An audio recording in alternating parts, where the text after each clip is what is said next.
viešpačiui tyra auka iš savo širdies. Neškim viešpačiui tyra auka iš savo širdies. Šauk aleluja, aleluja iš savo širdies. Šauk aleluja, aleluja iš savo širdies.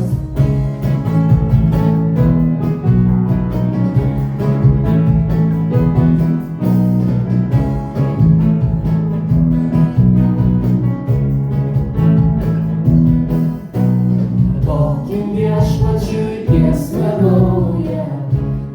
naują iš savo širdies.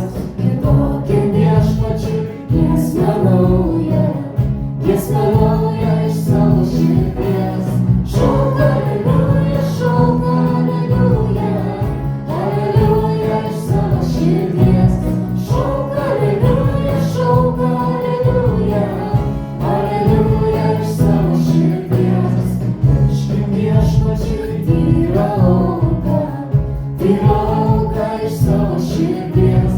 Neškim viešpačiui tyra auka iš savo širdies. Šauk aleluja,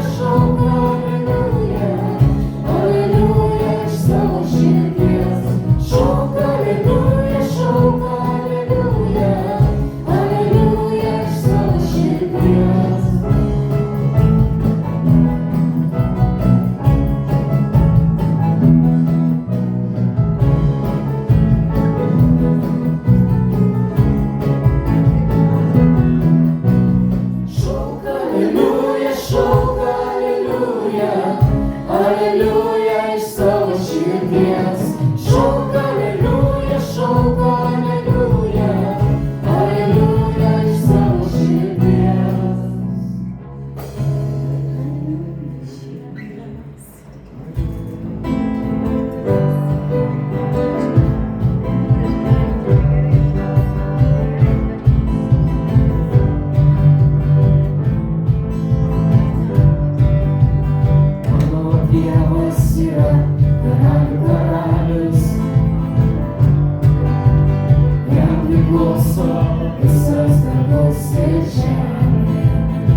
vaikai. Mūsų nepirkėjai, šventiniasi už tai, jūs priklausot amžinai. Pakeltas, nepakis, tegul prieš viešpatį atsiveria širdis. Pasigiedok ir atpopok, ir savo širdį šiandien Jėzui atiduok. Pakelkit balsus už tai, Dievo išpirkti vaikai. Mūsų nepirkėjai, šventiniasi už tai, jūs priklausot amžinai. Pakelkite balsus aukštai, Dievo išpirkti vaikai. Mūsų nepirkėjai, šventiniasi už tai, jūs priklausot amžinai. Pakelk rankas, nepirkis, tegul prieš viešpatį atsiveria širdis. Pasigiedok ir atpopok, ir savo širdį šiandien Jėzui atiduok. Pakelkite balsus aukštai, Dievo išpirkti vaikai. Mūsų nepirkėjai, šventiniasi už tai, jūs priklausot amžinai. Dar kartą. Pakelkite balsus aukštai, Dievo išpirkti vaikai. Mūsų nepirkėjai, šventiniasi už tai, jūs priklausot amžinai. Kas priklauso amžinai? Jūs, mes visi priklausom jam.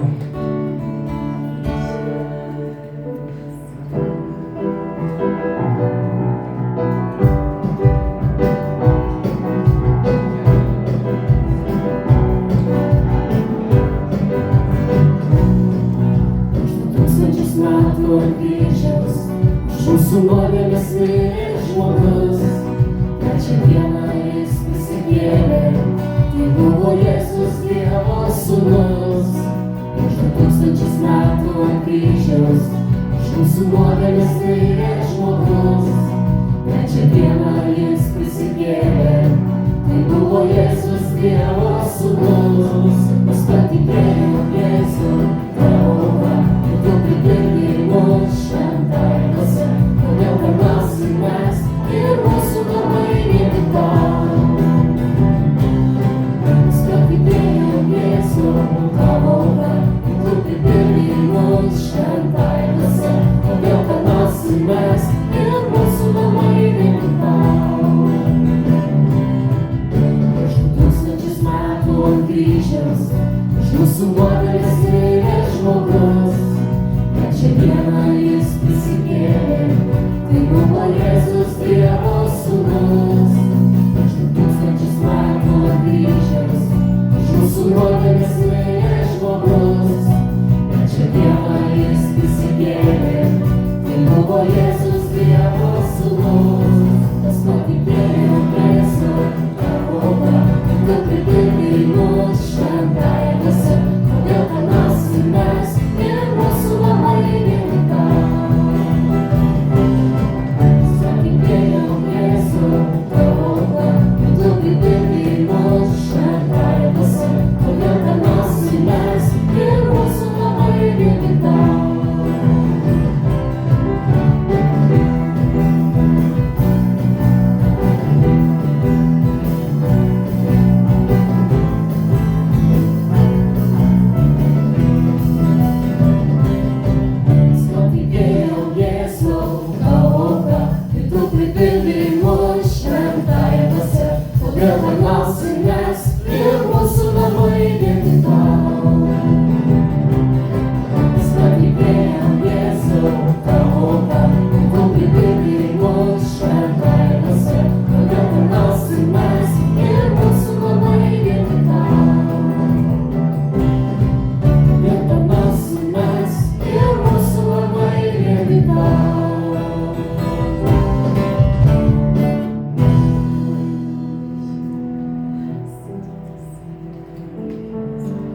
Tu šventas ir nėra tokio kaip tu. Žemė dangus prieda tau, tu šventas, šventas tu. Mano širdis per amžius giedos, tu šventas, šventas tu. Tu šventas, šventas tu. Tu šventas ir nėra tokio kaip tu. Tu šventas, šventas tu. Tu šventas ir nėra tokio kaip tu. Tyris pakyla su ryto aušra, iš mano širdies į tave. Ir vakare maldoje šaukiuosi tavęs. Tyris pakyla su ryto aušra, iš mano širdies į tave. Ir vakare maldoje šaukiuosi tavęs.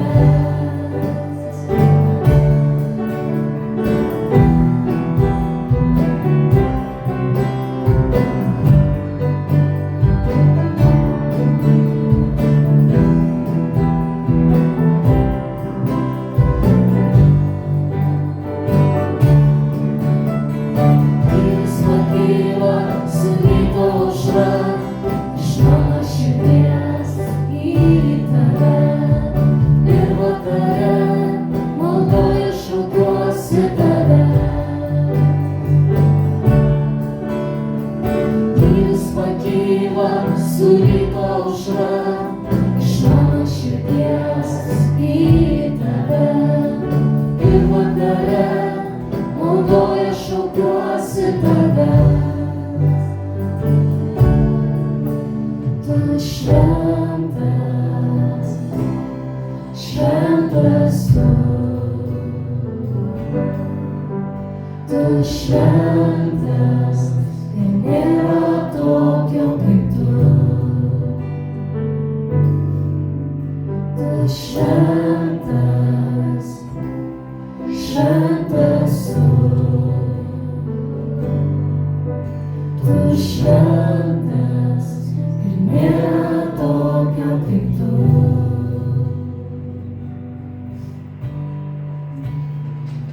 Viešpatie, mes šaukiamės tavęs, mes ateiname viešpatie ieškoti tavęs. Lenkiamės prieš tavo įvardą, viešpatie, lenkiamės prieš tave, prieš vienintelį tikrąjį Dievą, kuris apreiškė mums save, kuris prisilietė prie mūsų širdies ir atnaujina mūsų protą. Pavedam save šiandien tau. Keisk mums, viešpatie, keisk mums savo žodžiu. Liesk savai dvasia prie mūsų širdies, kad tavo žodis taptų mums gyvas. Ir kad tie vaisiai, kurie auga iš tavęs, augtų mūsų gyvenime tavo šlovei, tavo garbei. Trokštame garbinti tave dvasioje ir tiesoje, vienintelį tikrąjį Dievą. Mes pripažįstame, kad viskas iš tavęs, viskas, kas gera ir teisu, kas teisinga, ateina iš tavęs. Ir pavedame save tau, viešpatie. Laimink, viešpatie, kiekvieną širdį, kuri ieško tavęs, kuri šaukiasi tavęs. Ir tavyje atranda pagalbą, paguodą. Ir tavyje atranda gyvenimą. Neleisk, viešpatie, mums paklysti ir saugok mus nuo pikto. Saugok mus nuo piktojo klastų, viešpatie. Kad pasaulio vedami nenuklystume nuo savo stiprybės, nuo tavęs, viešpatie. Ačiū tau už kiekvieną žmogų, kurį tu surinki į bažnyčią. Ačiū tau, Dieve. Dėkojam tau, Tėve, Jėzus Kristus vardu. Amen.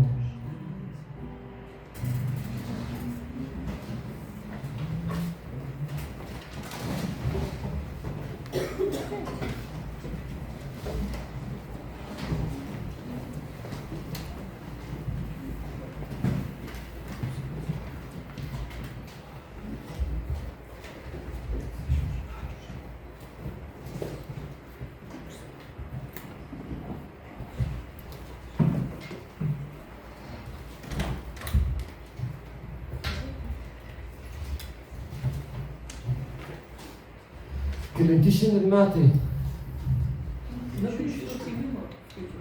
Jono Kristus gimė 2026.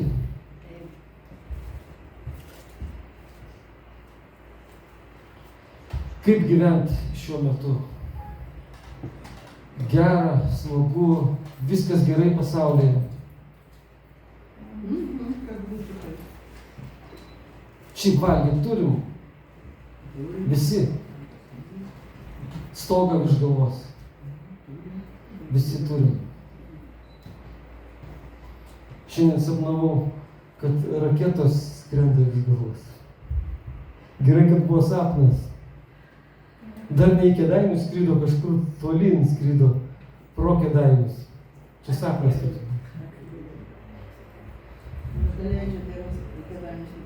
Aišku, mes galim sakyti ačiū Dievui, bet Ukrainai yra brolių ir seserų, ar Rusijoje, ar dar kažkur artimuose rytuose. Jie yra mūsų broliai ir seserys, irgi šiandien renkasi šlovinti viešpaties, ir vakar rinkosi. Jiems ne ačiū Dievui. Kai kuriems stogas iš galvos pranyksta. Kai kurių namai sugriūna. Patinka, kaip Matas svajoja pasistatyti namus. Aš irgi visą gyvenimą svajojau, kaip čia pasakyčiau, naują namą nuo pradžios. Taip kaip pats noriu viską. Ir įsivaizduokit, doras krikščionis Ukrainoje kažkur prašė Dievo sveikatos, prašė Dievo išteklių, sukūrė šeimą, statė namą, kokį 10 metį. Jau beveik viskas užbaigta ir gražiai gyvena, vaikai jau auga. Nesapne, o iš tikrųjų. Raketa naktį, bum, tai nėra namo. O ten ir santaupos gal buvo paliktas. Važiuoju gerai, kad darbą turiu. Nuvažiuoju į darbą, žiūriu, kad tas, kuris įdirbo, to pastato nėra, viskas sugriuvė, firmos nėra. Čia realybė. Mes sakom ačiū Dievui, iš tikrųjų ačiū Dievui, kad šiandien ant mūsų nekrenta tos raketos ir mes šiandien galėjome ateiti savo kojomis, reiškia, kojos juda. Žiūrim visi žodžius, giedam, reiškia, balsą turim, gyvybę kvėpuojam ir ačiū Dievui už tai. Bet žemėje yra įvairių vietų, kur situacija skirtinga. Ir žemėje buvo įvairūs laikai, per kuriuos skirtingai įvykiai pakrypdavo. Šiandien man norėčiau paskaityti iš Raudų knygos Jeremijoje užrašytą žodžiai tokie. Prieš skaitant paklausti noriu, ar Jeremijas buvo geras žmogus ar blogas? Geras. Geras, pranašas, taip. Paklusnus Dievui buvo. Taip, buvo paklusnus Dievui pranašas. Nuolankus, nuostabiai vykdęs Dievo valią. Palikęs savo sumanymus, palikęs savo gyvenimą, atsidavė Dievui ir vykdė jo valią. Kaip mano Dievas jį palaimino. Jam priklauso, jis iš Izraelio tautos Abraomo palikuonis, jam priklauso visi palaiminimai Abraomo. Jisai laikėsi Dievo įstatymų. Dievas net jį išsirinko būti pranašu. Taigi, susidarysim tai vaizdą, kaip palaimintas Jeremijas. 3 skyrius nuo 1 eilutės Raudų knygos. Rašoma, aš žmogus patyręs vargą nuo jo rūstybės lazdos. Jis atvedė mane į tamsybę, o ne į šviesą. Jis laiko ištiesęs savo ranką prieš mane visą dieną. Jis pasendino mano kūną ir odą, sulaužė kaulus. Jis apsupo mane kantrybę, kartybę. ir vargu, perkėlė į tamsą kaip mirusi. Jis uždarė man duris ir apkalė mane sunkiomis grandinėmis. Aš šaukiu ir meldžiuosi, bet jis neatsako į mano maldą. Jis užtvėrė mano kelius tašytais akmenimis ir mano takus iškraipė. Jis tykojo manęs kaip lokys, kaip liūtas landynėje. Jis mane paklaidino, sudraskė ir paliko vienišą. Įtempęs lanką jis pastatė mane taikiniu ir pervėrė mano širdį strėlėmis. Aš tapau pajuoka visai savo tautai, apie mane jie dainuoja per dieną. Jis pasotino mane kartybėmis ir girdė metelėmis. Jis išlaužė mano dantis į žvyrą, užpylė mane pelenais. Neturiu ramybės ir nežinau, kas yra gerovė. Aš tariau, mano stiprybė ir viltis viešpatyje pražuvo. Atsimink mano vargą, kartybę, metelę ir tulžį. Mano siela nuolat tai atsimena ir yra pažeminta manyje.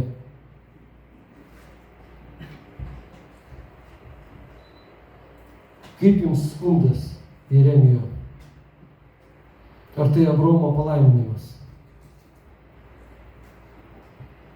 Jisai tikėjo Dievu, pasitikėjo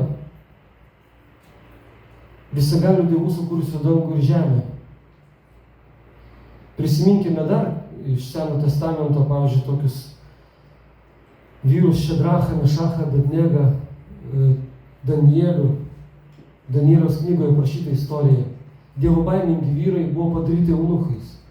Iš jų buvo pasityčiota, jie buvo išvesti iš savo šalies, kur tobulai tarnavo Dievui.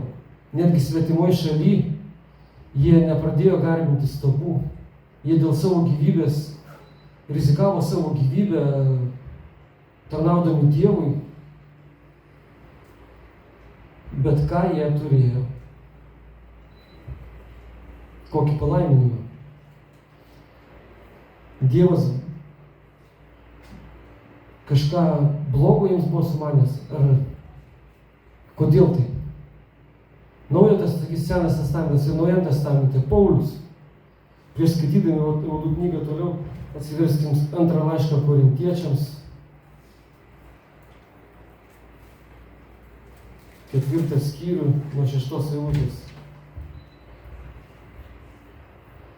Nes tai Dievas, kuris įsakė iš tamsybių nušvisti šviesai, sušvito mūsų širdise, kad suteiktų mums Dievo šlovės pažinimo šviesą Kristaus veide.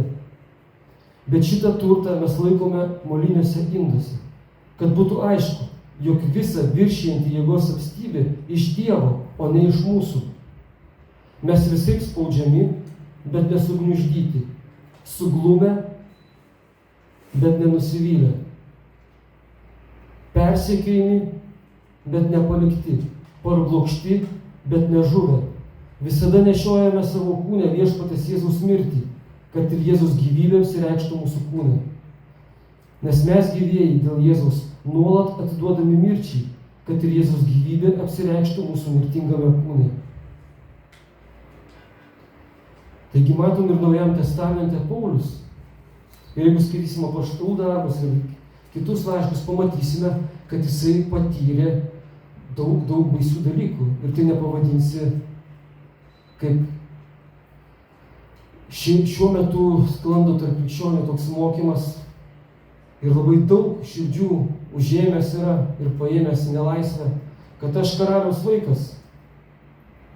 Man priklauso gyventi čia amžinai, niekada nesusirgti, niekada nenumirti, visko turėti, apšiai visko, kaip tikram karaliui. Nežinau, gal aš klystu, bet gaila, bet neklystu. Iš tikrųjų, šitas mokymas yra daugybė širdžių pavergęs.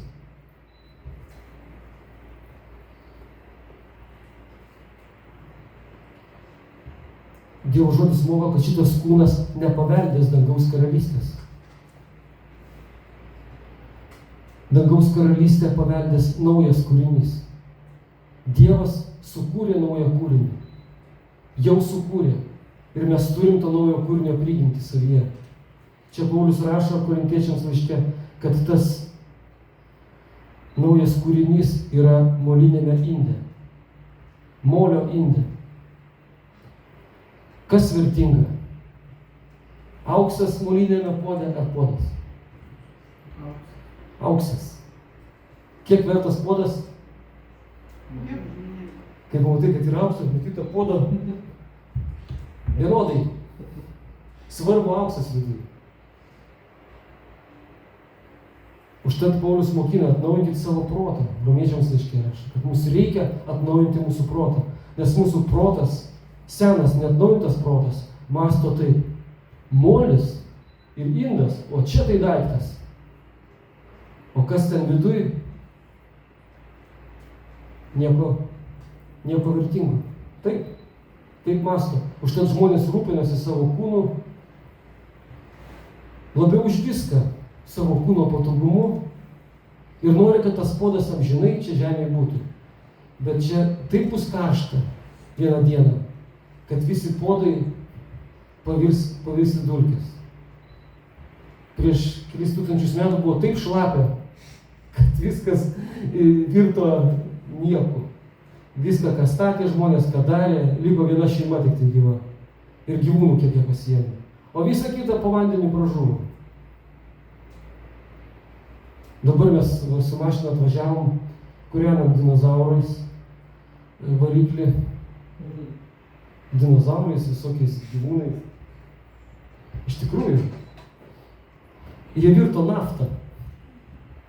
Viską, kas yra organinės gyvos būtybės, po didelių slėgių, aukštai temperatūrai virto naftą.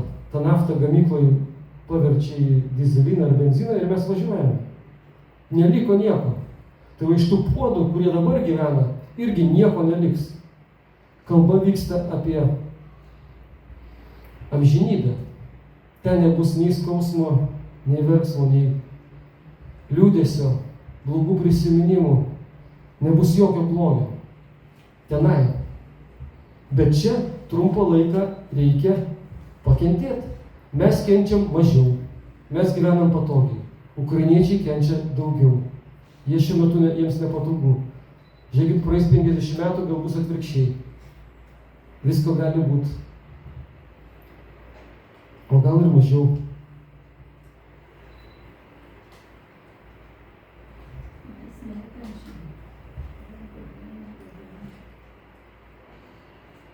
Taigi paskaitykim toliau. Jeremijos knygo, ką toliau rašo. Raudų knyga, 3 skyrius, 21 eilutė, Jeremijas sako, nors aš viso to neužmirštu, visų tų nelaimių, kuris išvardino, viso to vargo, kuris patyrė, visgi dar turiu vilties. Viešpaties malonė nepranyko, jo gailestingumas dar nepasibaigė. Jis atsinaujina kas rytą ir didelė yra jo ištikimybė. Viešpats yra mano dalis, todėl vilsiuosi juo. Viešpats yra geras jo laukiantiems ir ieškantiems. Gera yra turėti viltį ir kantriai laukti viešpaties išgelbėjimo. Gera žmogui nešti jungą nuo pat jaunystės.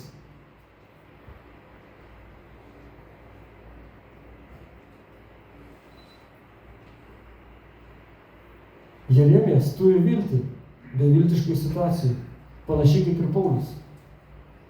Jis spaudžiamas, bet nesugniuždytas. Sako, yra gera laukti viešpatės. Ar sulaukė Jeremijas? Jisai pranašavo, kad ateis Izraelio tautai išgelbėjimas. Kad sugrįš Izraelis į savo žemę. Judas, kad sugrįš į savo žemę. Jis pranašavo viešpatės ateimą. Kad mes būsim visi kartu su gyvuoju Izraeliu, visi kaip gyvasis Izraelis, vieną dieną dangiško Jeruzalėje, tikrojo Jeruzalėje. Bet ar jis savo dienomis sulaukė? Nesulaukė. Jo dienomis saviškį į šulinį įmetė, tyčiojasi iš jo. Priešai išvedė visą tautą, Jis pasakė, neik į Egiptą, jį nusivedė į Egiptą. Iš jo, kaip sakyti, jisai patyrė vargą. Žydams laiške 11 skyriui parašyta, ten išvardinti tikėjimo didvyrį. Žmonės, kurie turėjo tvirtą tikėjimą, kurie yra pavyzdys mums. Ir sako, daugelis iš jų nesulaukė tų pažadų, kuriais buvo įsitikinę. Jie nesulaukė tuo metu ir ten, kur gyveno. Bet ar tie pažadai, kad Dievas buvo pažadėjęs, neišsipildė? Išsipildė. Jie laukė, pavyzdžiui, gelbėtojų atėjimo. Ir gelbėtojas atėjo. Jie ruošė kelią gelbėtojų, tikėdami Dievu. Ir gelbėtojas atėjo. Paulius patyrė gelbėtojo prisilietimą ir Jėzus Kristus jį išgelbėjo. Išgelbėjo, bet Paulius nesėdėjo naujam BMW su geriausia aparatūra ir negyveno rūmuose su visai reikalinga technika ir nekeliavo aukščiausiam klasėm jachtom ar tenais lėktuvais skraidydamas. Jis vaikščiojo savo kojom, skendo su laivais tuometiniais. Davė jam, žiauriai primušė jį jo tautiečiai, žiauriai primušė jį romėnai, žiauriai su juo elgėsi ir broliai, per kurį jie ir buvo išsigelbėję. Visi su juo žiauriai elgėsi ir labai baisiai. Ir nieko jisai karališko tokio, kas žemėje pavadintum karališko neturėjo.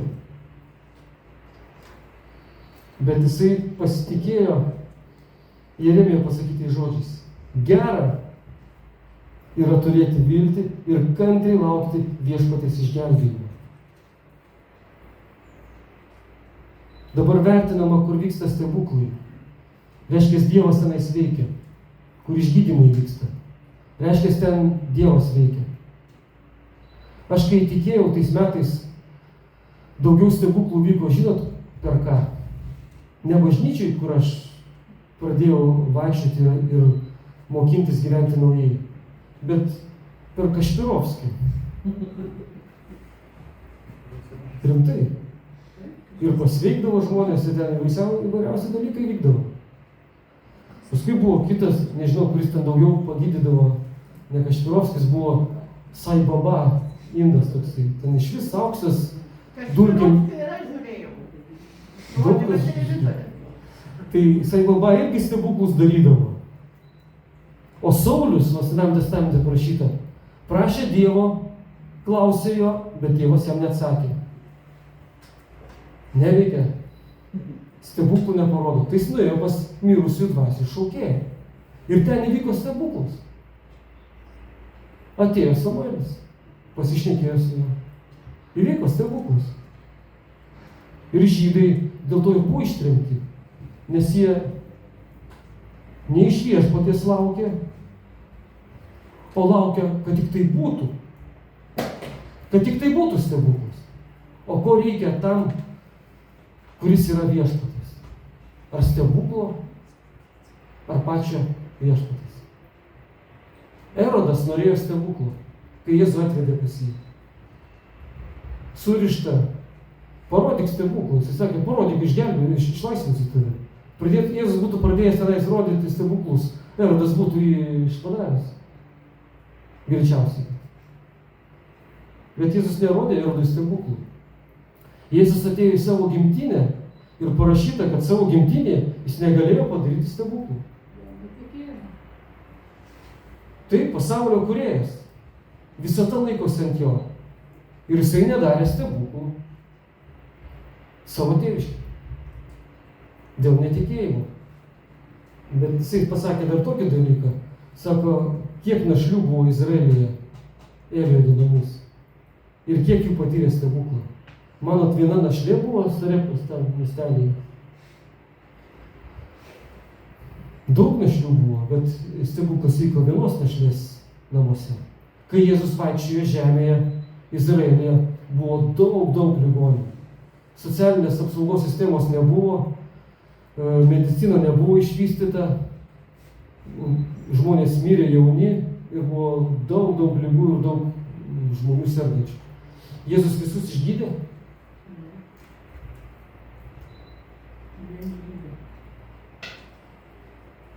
Visi juo tikėjo? Visi jie prikalė.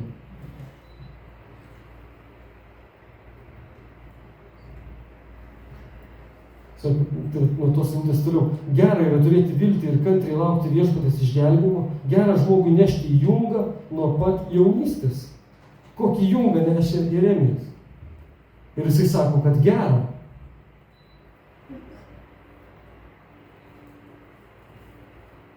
Jis sėdi atsiskyręs ir tyli, nes tai viešpaties uždėta našta. Jis paliečia dulkes savo burna, galbūt dar yra vilties. Jis atsuka skruostą jį mušančiam, sotinasi panieką, nes viešpats neatstumia amžiams. Kaip Jėzus mokino, palaiminti jūs, kai iš jūsų tyčios, kai melagingai prieš jūs liudija. Jis sakė, kai tau duoda per vieną skruostą, ką reikia daryti? Atsukti kitą. Jeigu nori atimti marškinius, vienus, tai atiduok ir kitus. Taip nieko neteksi. Ir garbės neteksi, ir marškinių neteksi. Ir dar sakė, nueiti mylę, dar ir antrą, jeigu vieną sako eiti. Ir nenueisi ten, kur nori. Sako, Jeremijas antrina, kad gera yra taip daryti. Bet mūsų neatnaujintas protas sako, ne, tai negera. Kas aš toks būsiu, jeigu aš visiems nusileisiu? Kas aš būsiu, kad aš rūpinsiuos tik viešpaties reikalais? Bus kaip Jeremijui? Bus kaip Pauliui? Būsiu paniekintas, visų neturtingas.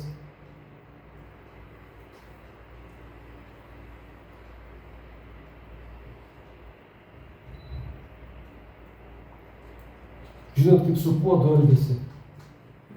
Gideonas turėjo 300, man atrodo, puodų, molinių puodinių. Ir jisai įsidėjo deglus į tas puodinės. Čia degalas, skaitykim, o čia puodas. Jis įdėjo degantį degalą į tą puodą ir nuėjo, apsupo priešo kariuomenę. Ir apsupo priešo kariuomenę. Ir ką padarė? Sudaužė molinius puodus, šviesa pasirodė iš deglų ir sakė, viešpaties ir Gideono kardas. Ir žuvo visą priešo kariuomenę ir Izraelis buvo išgelbėtas. Vat Dievo požiūris į puodą. Jisai mums parodė, kad puodas turi būti sudaužytas. Kiekvienam savas laikas, bet jisai skirtas sudaužyti. Nes visa šlovė ne puode, bet kas puodo viduje. Mumise gyvena Dievo šlovė. Mumise gyvena amžino gyvenimo viltis. Mumise gyvena Dievo meilė. Pirmam laiške Korintiečiams ir 13 skyriui parašyta apie meilę, kad jinai niekad nesibaigia. Kad jinai visą ištveria, visko vylėsi. Tai va tokia meilė, tokia šviesa gyvena mumise. Jeigu mes jai pasiduodam, jeigu mes jai pavedam save, tada mes nebranginame savo puodo, savo sveikatos, savo pinigų, savo visko, ką mes turime šiame pasaulyje, bet visą tai laikome sąšlavų. Ir tada Dievas rūpinasi mumis. Kai Jėzus siuntė mokinius skelbti, kad prisiartino Dievo karalystė, jis sakė nesimti piniginės, nesimti papildomų rūbų, nieko nesimti, sakė, aš pasirūpinsiu jumis. Kaip baisiai skamba. Ar gali Dievas pasirūpinti mumis? Ar mes norime, kad Dievas pasirūpintų mumis? Aš ką tik perskaičiau, kaip jisai rūpinasi. Tai va čia yra tiesa. Visa kita, ką išgirsite apie karaliaus vaikus, kaip turi turtingai ir nuostabiai gyventi šią dieną karaliaus vaikai, yra melas. Tai nėra iš Dievo žodžio. Tai yra išimta iš konteksto. Taip Paulius sakė, moku būti ir turtingas, ir vargšas. Jam nerūpėjo. Jam nerūpėjo, kas yra aplink. Jam rūpėjo, kas yra viduje.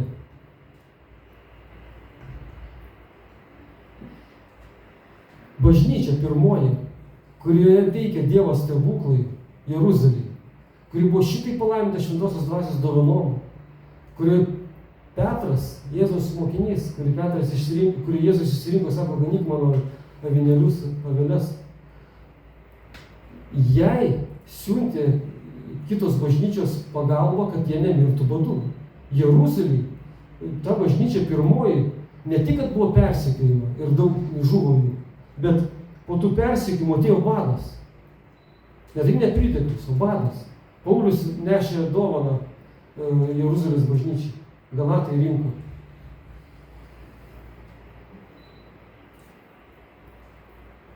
Dievas šitai pasirūpino. Jie nemirė badu. Ačiū Dievui.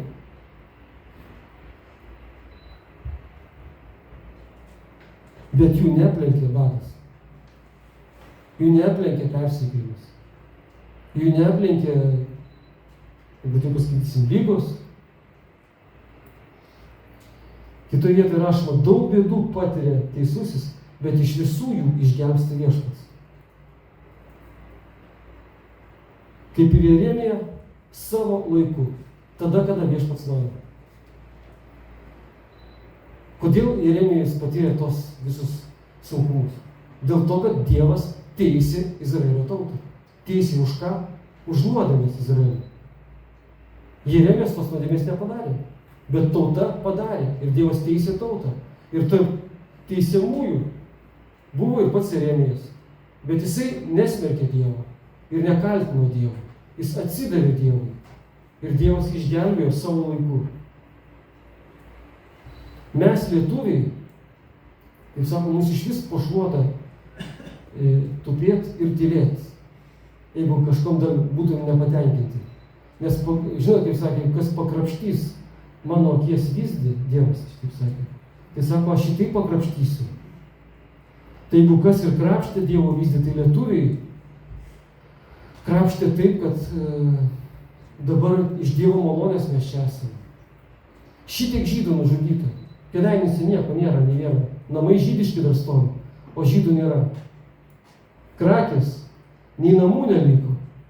Viską sulygino ir namus išgriovė ir žydus išžudė. Lietuviai baltus raiščius užsirišė. Ukrainai dabar tas, kas žudė žydus, didvyris tautos. Jo vardu kariuomenės vadinamas gatvės šiomis dienomis. Ir Lietuvoj paminklų statomi tiems, kurie krapštė akies vyzdį. O mes žinom, ko mūsų seneliai prosenėje lygėsi. Kokias nuodėmes darė.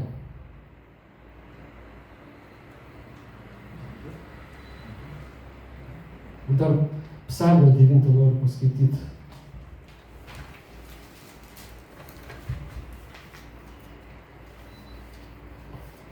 Nuo 8 eilutės. 9 psalmė nuo 8 eilutės. Jis, tai yra Dievas, teis pasaulį teisingai, vykdys teisingumą tautoms bešališkai. Viešpats priebėga prispaustiesiems, priebėga nelaimės metu. Kas pažįsta tavo vardą, pasitiki tavimi. Tu niekad nepaliksi tų, kurie tavęs ieško. Giedokite viešpačiui, kuris gyvena Sione. Skelbkite tautoms jo darbus. Jis nekalto kraujo gynėjas, atsimena juos, neužmiršta vargingųjų šauksmų. Viešpatie, pasigailėk, pažvelk, kaip vargstu nuo manęs nekenčiančiųjų. Tu iškeli mane iš mirties vartų, kad galėčiau tave šlovinti prie Siono dukters vartų, besidžiaugdamas tavo pagalba.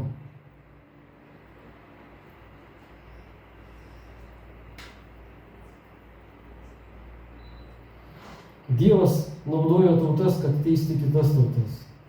Naudojo tautas, kad teisti Izraelį. Bet visose tautose jisai turi likutį žmonių, kurie tarnauja jam. kurie paklūsta jam, kurie atsuka kitą skruostą, kurie nebijo savo turtų išplėšimų. Jis turi likutį tų, kurie laukia pagalbos iš Dievo ir kurie neteisia, nesmerkia, bet atleidžia ir kurie elgiasi, kaip elgiasi pats Jėzus Kristus čia žemėje. Dievas turi tokių žmonių likutį. Danielius, kaip pasakau, vienas iš tų, kuris buvo ištremtų, jisai meldėsi, yra malda užrašyta Danieliaus knygoje. Jisai meldėsi, nors pats buvo nepadaręs nuodėmės už Izraelio tautą, už savo tautą. Jisai susitapatino su savo tauta. Kaip ir Jeremija susitapatino, priimdamas tą kaltę, kurį tauta padarė, bet nekeikė Dievo. Jėzus susitapatino su mumis ir prisėmė mūsų kaltę. Jis mūsų neprakeikė už tai, kad mes su juo blogai elgėmės. Už tai, kad darėm nuodėmės ir visai jam priešgyniavom. Jis dėl mūsų numirė. Ir dabar šiandieną mes esam pašaukti susitapatinti su mūsų tauta. Prisimti, ką neieškoti tapti karaliais tarp šitos tautos, bet tapti tokiais kaip Jeremijas, kaip Danielius, kaip Jėzus, kaip Paulius. Nes jeigu mes ieškosime ne to, kam Dievas mus pašaukęs, Dievas negalės panaudoti tų molinių tokių indų. Tai nebus tinkami indai, kuriuos naudojo Gideonas. Mes turim būti, pavesti save Dievui, kad jis galėtų mus uždėti ant tų deglų ir kada reikia sudaužyti. Mes turime būti jam pasidavę. Tai va toks raginimas man savo pačiam ir mums visiems. Pasitikėkime Dievu iki galo ir jame atraskime viską, ko mums reikia. Viskas yra jame. Ir pagalba iš jos ateis savo laiku. O jeigu reikia pereiti per vargą, tai gera yra su Viešpačiu pereiti per visus sunkumus. Jisai išves. Amen. Pašlovinkim Viešpatį, pabendraukim dar, neįsiskirstykim.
Jam priklauso